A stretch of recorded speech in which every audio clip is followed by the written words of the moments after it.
로마서 3장. 그렇다면 유대인인 것과 아닌 것, 다시 말해 하나님의 길에 대해 훈련받은 것과 그렇지 못한 것은 무슨 차이가 있을까요? 사실 큰 차이가 있습니다. 그러나 사람들이 흔히 생각하는 그런 차이는 아닙니다. 우선 유대인들에게는 하나님의 계시, 곧 성경을 기록하고 보존할 책임이 맡겨졌습니다.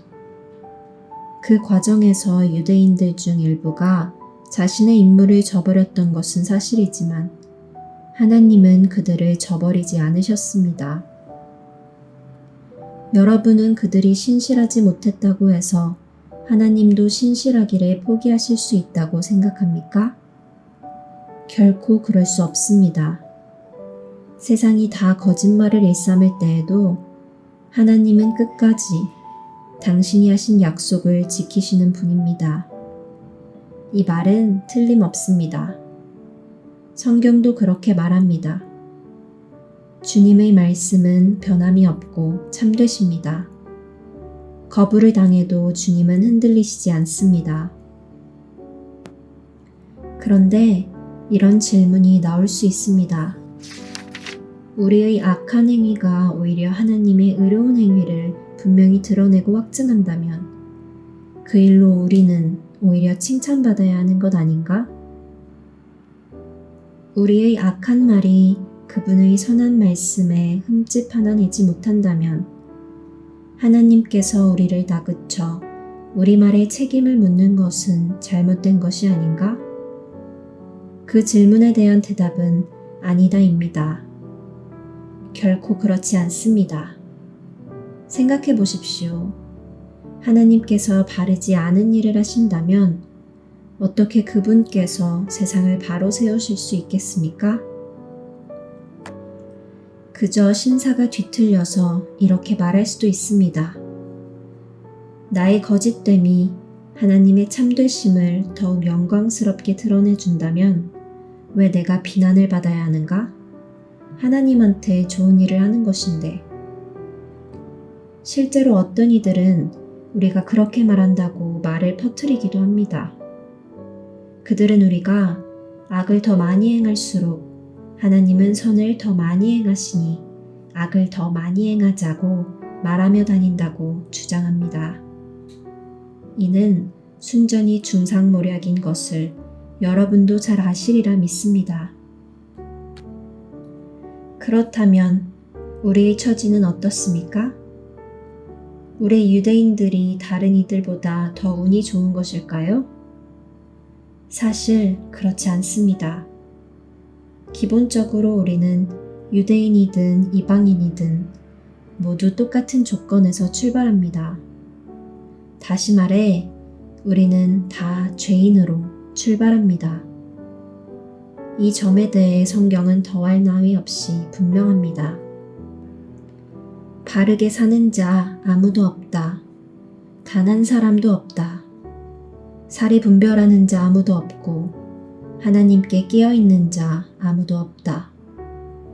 다들 잘못된 길로 접어들어 다들 막다른 길에서 헤매고 있다.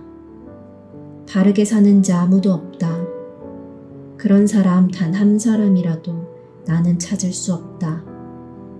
그들의 목구멍은 쩍 벌어진 무덤이요. 그 혀는 기름칠한 듯 매끄럽다. 하는 말마다 독이 서렸고 입을 열면 공기를 오염시킨다. 올해의 죄인이 되려고 각축전을 벌이며 세상을 온통 비통과 파멸로 어지럽힌다. 사람들과 더불어 사는 법이라고는 기본조차 모르는 그들. 하나님은 안중에도 없다. 그렇다면 분명하지 않습니까? 성경에 기록된 모든 말씀은 다른 사람에 대한 말씀이 아니라 바로 우리에게 하시는 말씀입니다. 성경은 처음부터 우리를 향한 말씀이었습니다. 또한 명백하지 않습니까? 우리는 하나같이 다 죄인이며 다 함께 한 배를 타고서 가라앉을 수밖에 없는 사람들입니다. 하나님의 계시와 관련 있는 민족이라고 해서 우리가 자동적으로 하나님 앞에 바로 서게 되는 것은 아닙니다. 우리는 다만 모든 사람의 죄에 우리 역시 연루되어 있다는 사실을 직시하게 될 뿐입니다.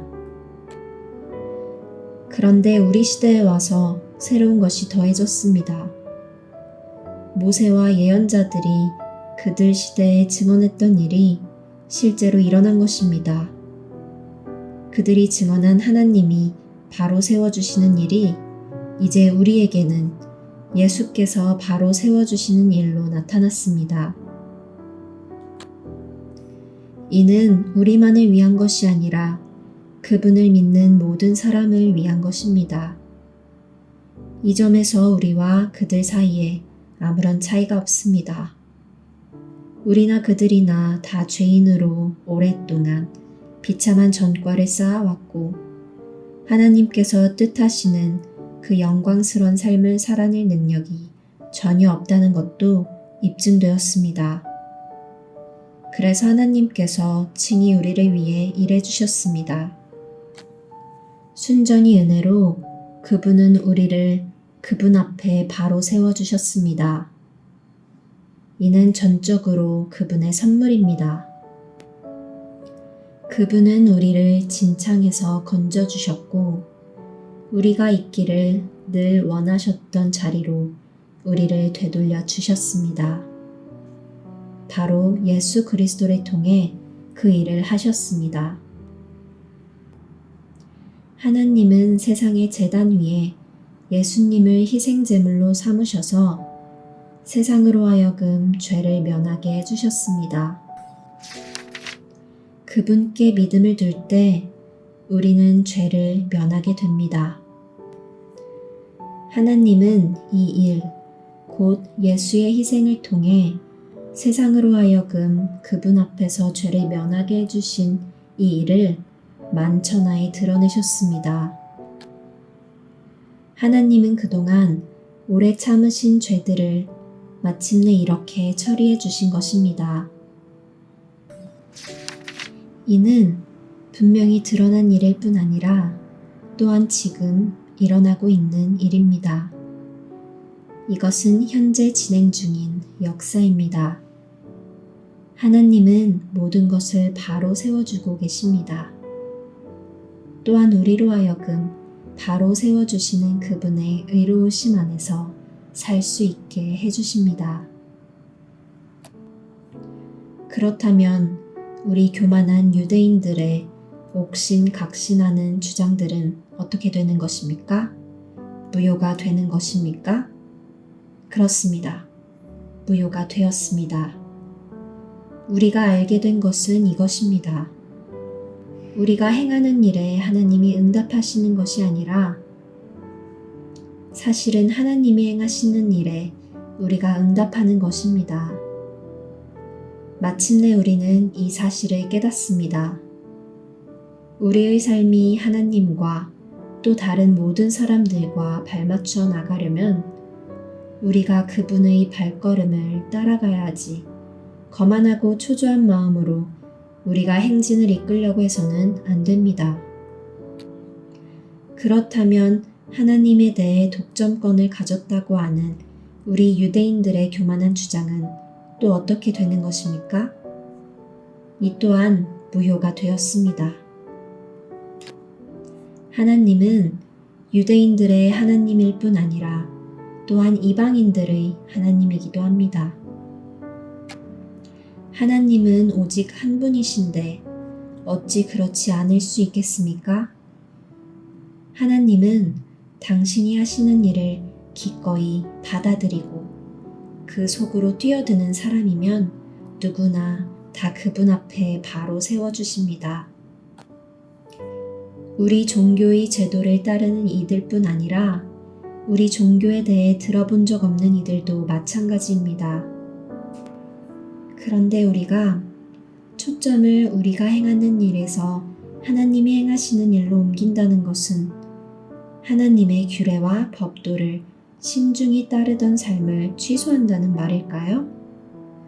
전혀 그렇지 않습니다. 오히려 우리 삶 전체를 제자리에 놓음으로써 그 삶을 더욱 굳게 세웁니다.